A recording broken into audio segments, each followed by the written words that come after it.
now review several situations in which lower extremity arterial evaluation leads to abnormal findings.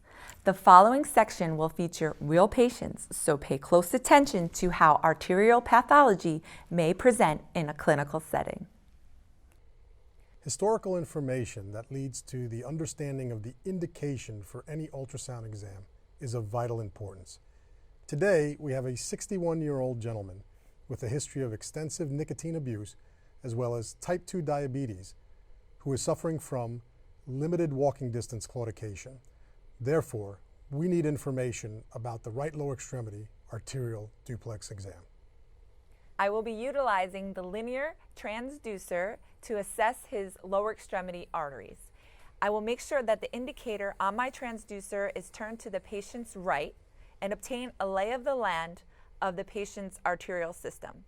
I have this patient in the prone position, which gives me easy access to his superficial femoral artery, his popliteal artery, and through the below knee vessels.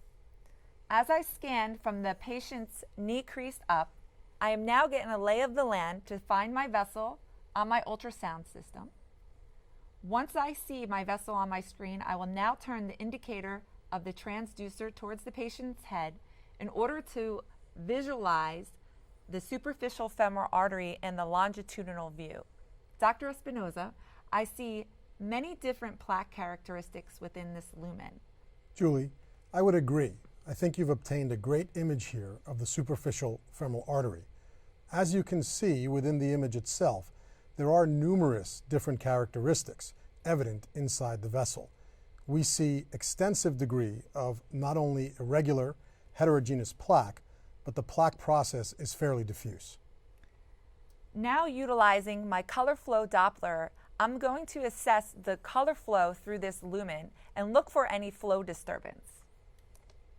Once I activate my color flow imaging on my ultrasound system, I will make sure that my steer angle color box is steered appropriately to be parallel to my vessel walls to obtain flow. It appears that my flow is laminar but disturbed by the mosaic imaging in the center of my lumen. Now that I obtained my image, I will now activate the spectral pulse wave Doppler. Again, by activating my cursor first to make sure that my Doppler angle is 60 degrees and parallel to the vessel wall, I will now place the sample volume in the center of my lumen and obtain a blood flow velocity. I will adjust my baseline and my scale to an appropriate scale setting. It appears that my spectral Doppler waveform is triphasic and measures 100 centimeters a second. Is there anything you would like to say about this waveform, Dr. Espinoza?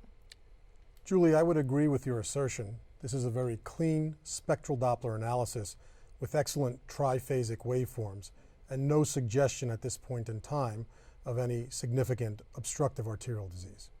And this concludes this segment of the superficial femoral artery.